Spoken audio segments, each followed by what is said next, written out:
Hello दोस्तों, good evening all of you. मैं आपका स्वागत करता हूं मैं अपने YouTube channel Gurukul institute of commerce में। और मैं उम्मीद करता हूं कि आप लोग अच्छे होंगे, स्वस्थ होंगे, मस्त होंगे।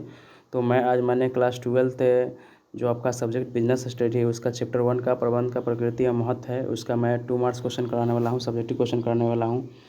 तो यहाँ पे देखिए यहाँ पे लिखा हुआ है commerce class 12 subject business study और सब्जेक्टिव क्वेश्चन डिवीजन चैप्टर 1 प्रबंध के प्रकृति और महत्व। और यहाँ पे हम लोग 2 मार्क्स वाला क्वेश्चन करने वाले हैं।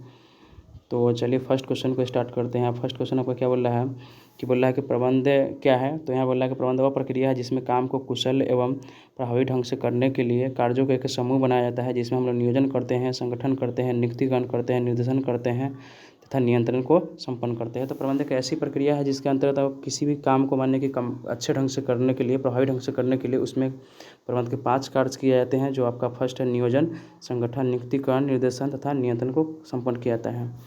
इसका दूसरा डिफिनेशन देखिए क्या बोल रहा है।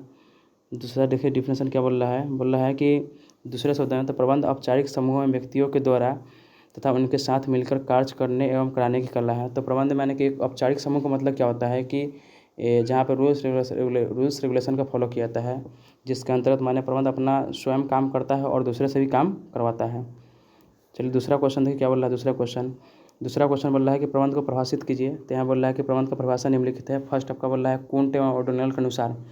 तो बोला कि प्रबंध का कार्य अन्य व्यक्तियों के द्वारा उनके साथ मिलकर काम करना है। तो प्रबंध एक ऐसा कार्य है जिसके अंतर्गत हम लोग माने कि प्रबंध जो होता है स्वयं काम करता है और दूसरे व्यक्ति के साथ मिलकर भी काम करता है।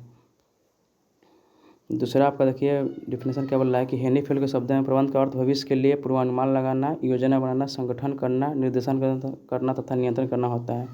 तो इसके अंतर्गत माने कि प्रबंध भविष्य के बारे में पूर्वानुमान लगाता है, भविष्य के बारे में योजना बनाता है, संगठन करता है, निर्देशन करता है और माने कि नियंत्रण करता है।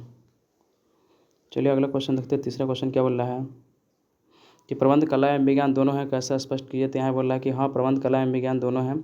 यहाँ फर्स्ट हम लोग देखते हैं, यहाँ बोल रहा है कि प्रबंध कला के रूप में। तो प्रबंध को सामान्यतः कला समझा जाता है, क्योंकि कला का अर्थ किसी कार्य को करने अथवा किसी उद्देश्य को प्राप्त करने के लिए उसमें कुशलता एवं ज्ञान का प्रयोग करना पड़ता है। तो प्रबंध को कला इसलिए बोला जाता है क्योंकि प्रबंध एक ऐसा फंक्शन है जहाँ पे मानने की कला की विशेषता पाई जाती है, जहाँ पे हम लोग ज्ञान एवं कुशलता का प्रयोग करते हैं, इसलिए प्रबंध को कला बोला जाता है। आगे बोल रहा है कि प्रबंध के विज्ञान के रूप में। प्रबंध को विज्ञान भी कहा गया है क्योंकि प्रबंध विज्ञान की तरह ही अपना सारा कार्य किसी नियम तथा किसी सिद्धांत पर क्रमबद्ध रूप में करता है। तो प्रबंध को विज्ञान इसलिए बोला जाता है कि जो प्रबंध होता है अपना मानने की सारा कार्य माने किसी नियम पद्धति किसी सिद्धांत के आधार पर काम करता है।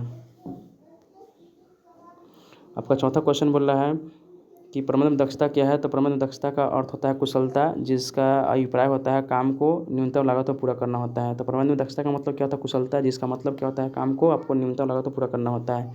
इसके अंतर्गत एक प्रबंधक यह प्रयास करता है कि कम संसाधनों का प्रयोग करके अधिक से अधिक लाभ प्राप्त किया जा सके, ताकि निश्चित समय में संस्था का उद्देश्य को प्राप्त किया जा सके।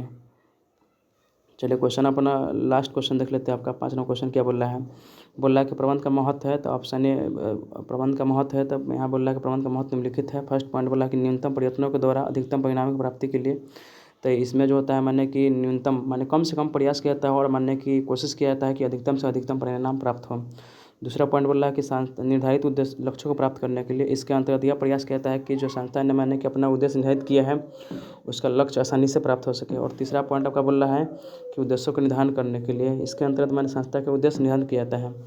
और चौथा पॉइंट आपका बोल रहा है कि नीतियों का निर्धारण करने के लिए किसी भी व्यवसाय की नीतियों का निर्धारण किया जाता है। तो चलिए आज के लिए इतना ही। और मैं उम्मीद करता हूँ कि आप लोग को ये सारे क्वेश्चन समझ में आ गया होगा। तो अगर वीडियो आपको अच्छा लगा हो तो मेरे वीडियो को लाइक कीजिए, मेरे चैनल को सब्सक्राइब कीजिए और वीडियो को दूसरे स्टूडेंट को भी शेयर कीजिए, ताकि इसके बारे में उसको भी जानकारी हो सके। चलिए।